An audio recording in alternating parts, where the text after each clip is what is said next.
This should be good. I actually didn't get a chance to look at this replay, or I didn't get a chance to look really closely at this game when it happened. I was kind of busy multitasking in real life when this happened. And you never really, I don't know, you'd never expect it. With G2 playing, I just expect there to be lots of goals either way. I would expect somebody to be getting smashed. Either G2 are going to smash their opponents or they're going to get smashed, especially with KCP as well. I did not expect this to be a close, a series full of close games, low-scoring games, and a series full of long games. But that's what it ends up being. So we just the other day casted the longest overtime in RLCS history. It was BDS versus Galaxy Racer. And just the very next week, the very next weekend after that happened, after that replay happened, after that series happened rather, with that longest overtime in it, we get this, the longest overtime in North American RLCS history. And I was saying this to the stream before I started this replay, but I'll say it again. We had a long time waiting for the longest overtime in RLCS history to happen. The record stood for ages and ages, and then we had it broken. Well, we didn't have it broken actually, but we had 4 overtimes in the past 2 weekends that have all beaten the previous longest.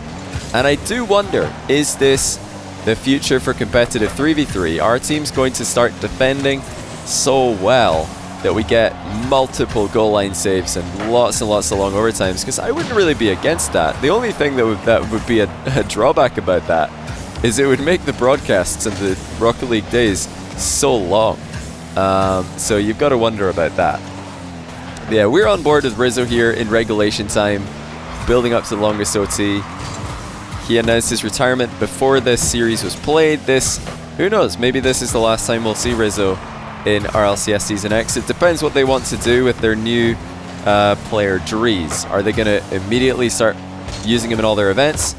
I think it probably just depends how well they do with them. I heard they're going to use him in the grid, and depending on the performance, they'll maybe use him, maybe not, in RLCS Regional number 2, which is in a couple of weeks, I believe. So they've got a bit of time to figure out what they're going to do with him. I'm excited though, because I think Dries is one of the hottest prospects in North America. He's just leveled up to 15 in real life, so congratulations to him on the level up. Pretty big level up for professional Rocket League.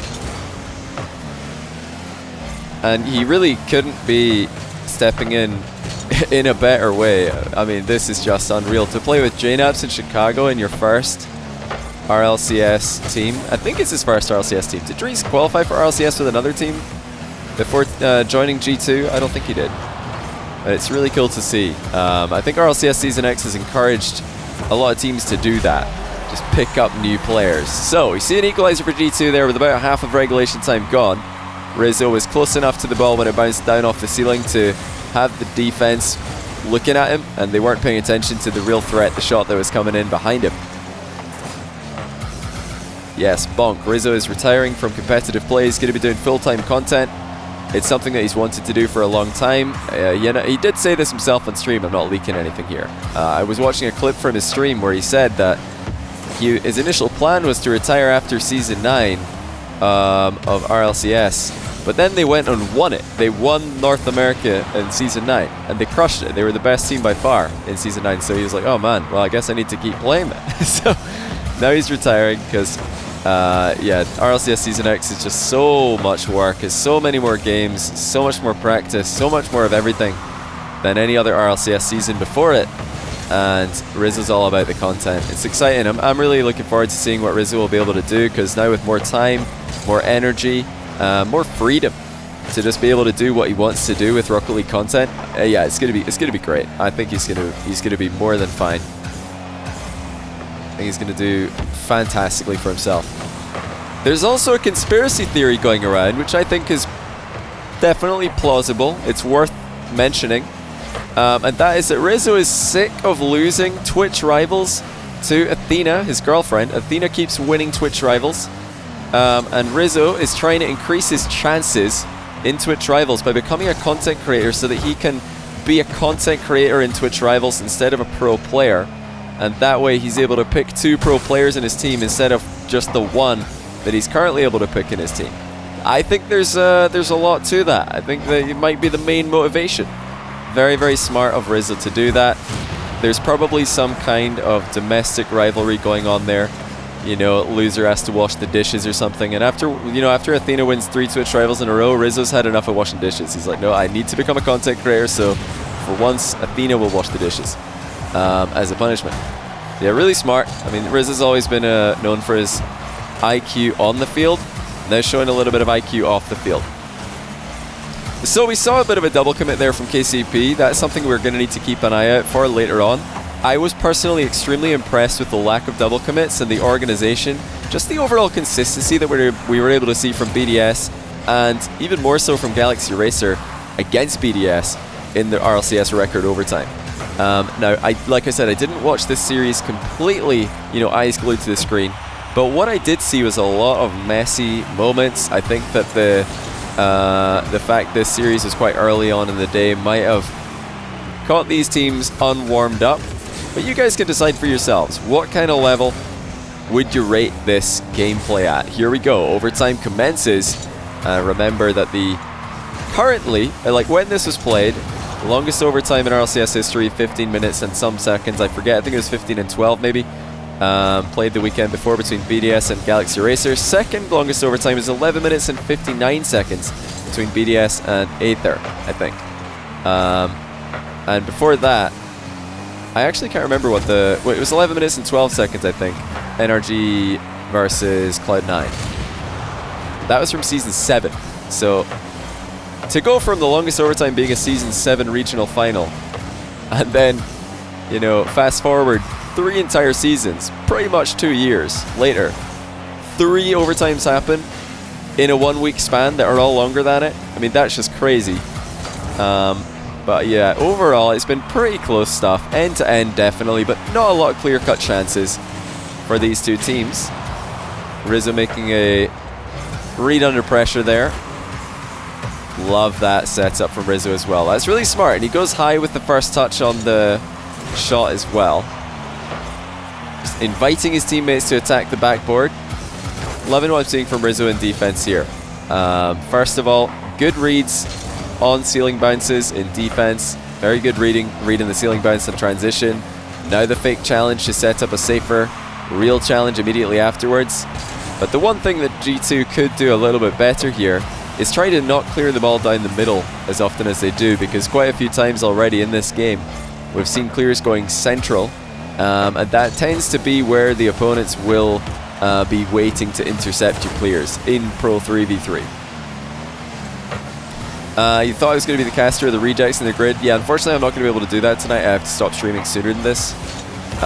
It could run on late. And yeah, I'm just not going to be able to stream that late tonight, I'm afraid. So, no can do. Good luck to the rejects in the grid though. Got some 1v1 show match legends in there. That's phenomenal defense from KCP. G2 with their classic bumping pressure off the ball. But it was defended well. Rizzo showing a lot of faith in Chicago and JNaps there, and then staying up front for another bump, but Rapids avoided it. Shot goes in from JNaps, but he puts it wide.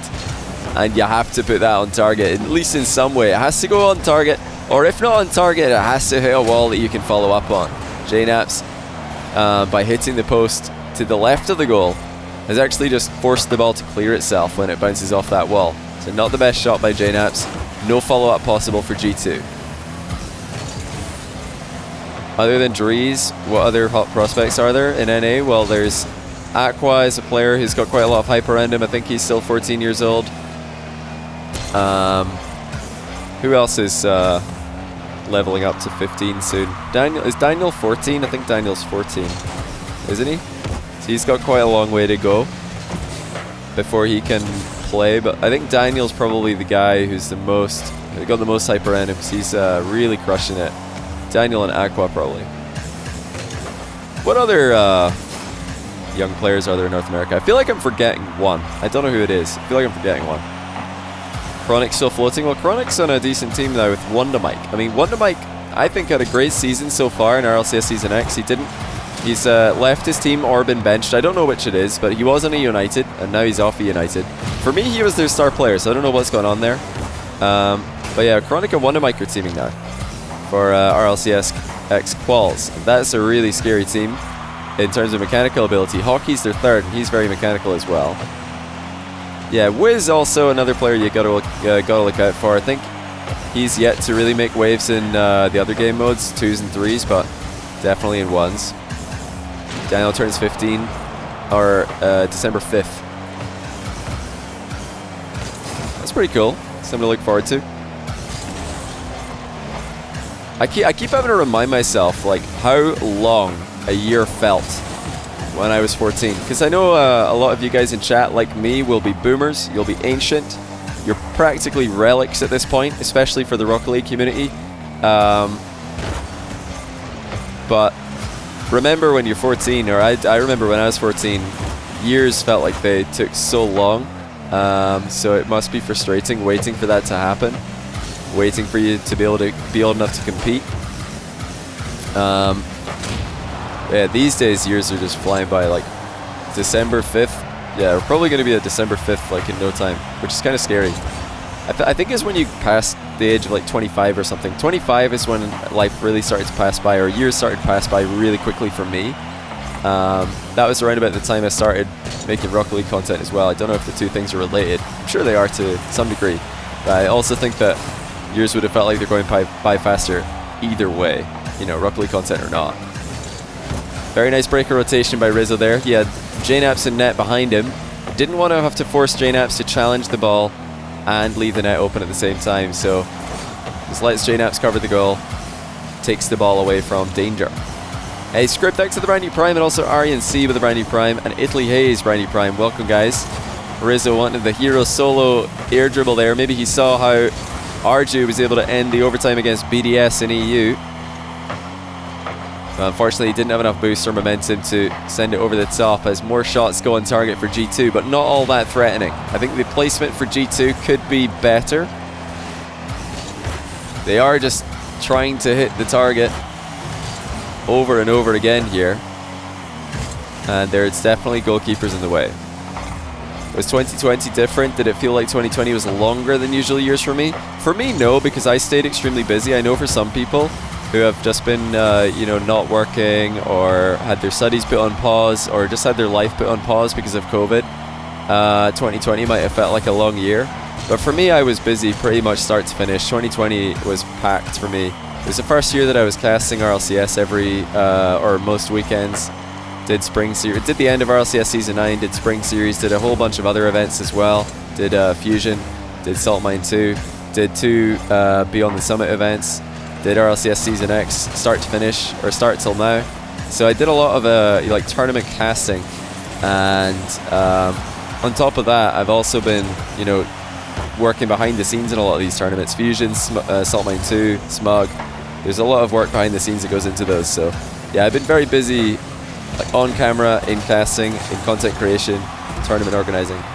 So yeah, 2020 flew by for me. Very, very fast year. It's all about staying busy. It's all about like trying to have things to do. So moments ago we just saw KCP's best chance of the game. Rizzo got caught in a bad position defensively, and unfortunately for KCP they just weren't able to attack the back post fast enough. Now rapid doubles to the middle. JNap's going to break rotation to keep that ball safe away from any potential KCP attacks, and JNap's again calling early and really asserting his authority in defense. It's great work by him. But now is where the fatigue really starts to set in. You've played more than double of an RLCS game, double of a Rocket League game I should say, already. And you're approaching that third game.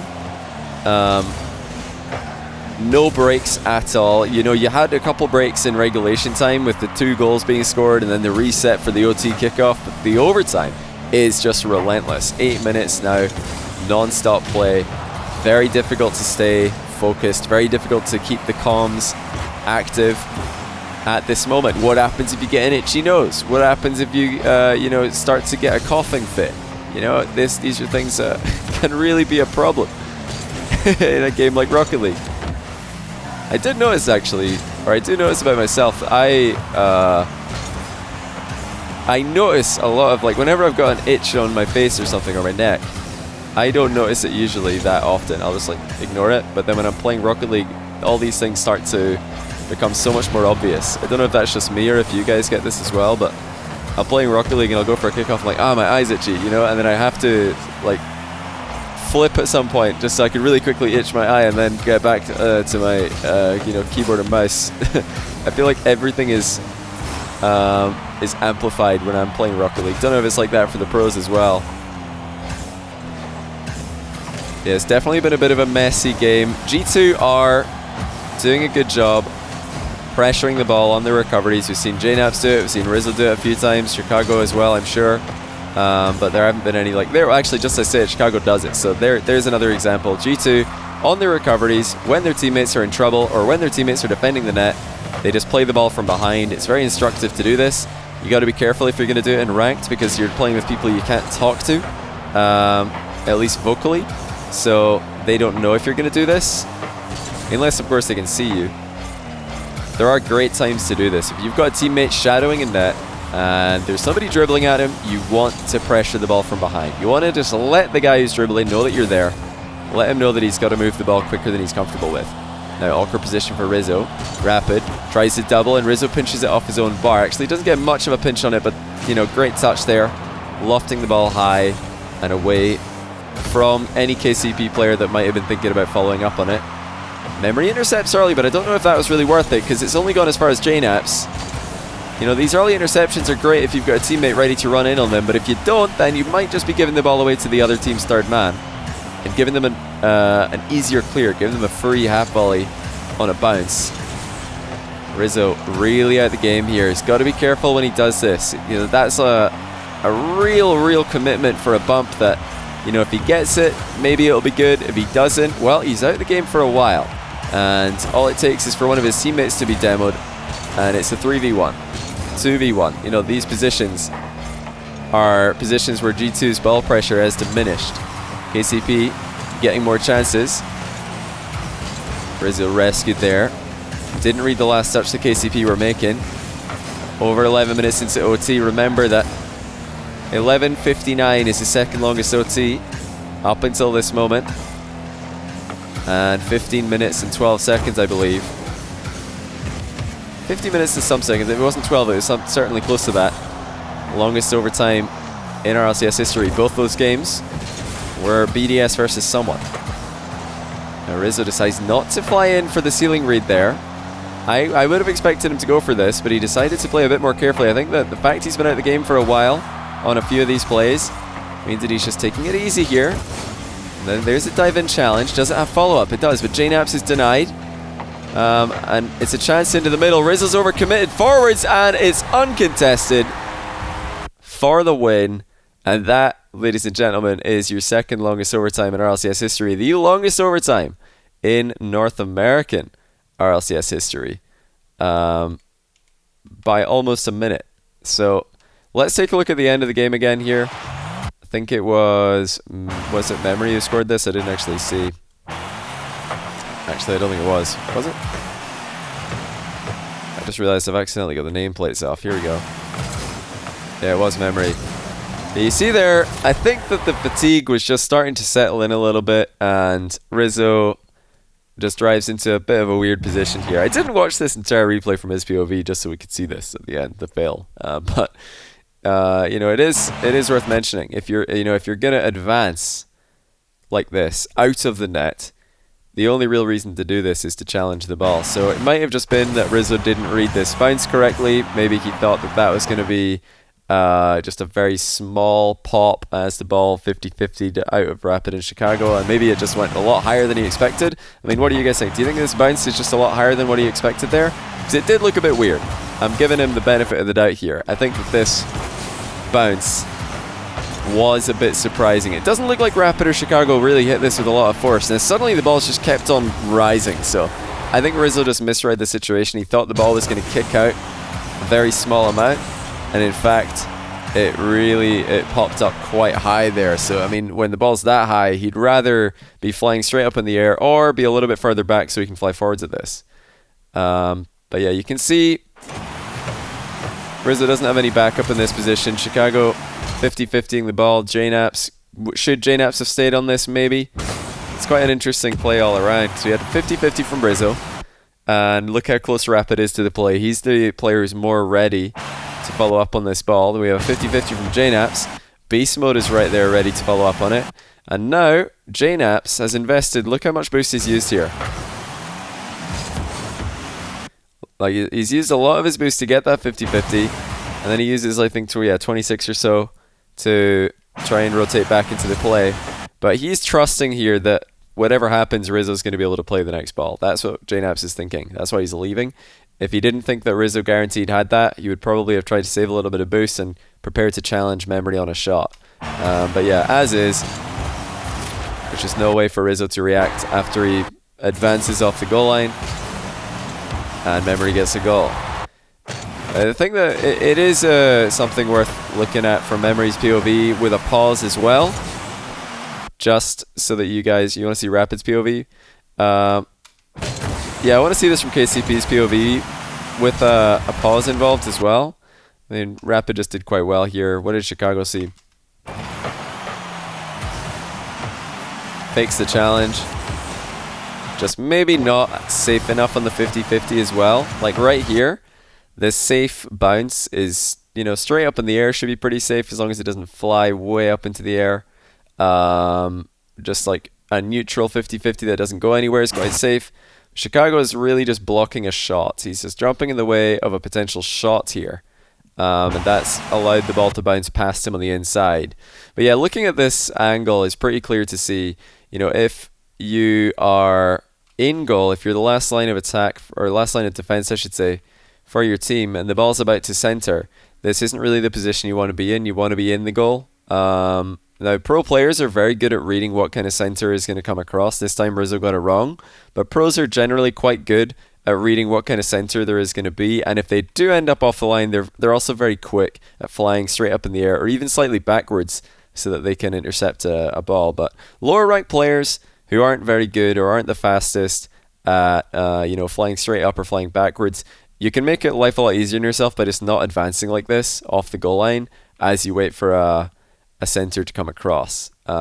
This is one aspect of the game where I don't think copying pros is a good thing for lower ranked players to do, because right here you'll see this from a lot of pros. They don't go into the goal. They'll do what Rizzo's doing here. They stay active, they stay in the play, and then they just rely on their mechanics and their reaction time to jump up and intercept anything that comes across quickly. But if you're lower rated and you don't have the reaction time, you don't have the mechanics of pro players, which is the vast majority of you guys listening. I don't care how mechanical you think you are, you're nowhere near pro level.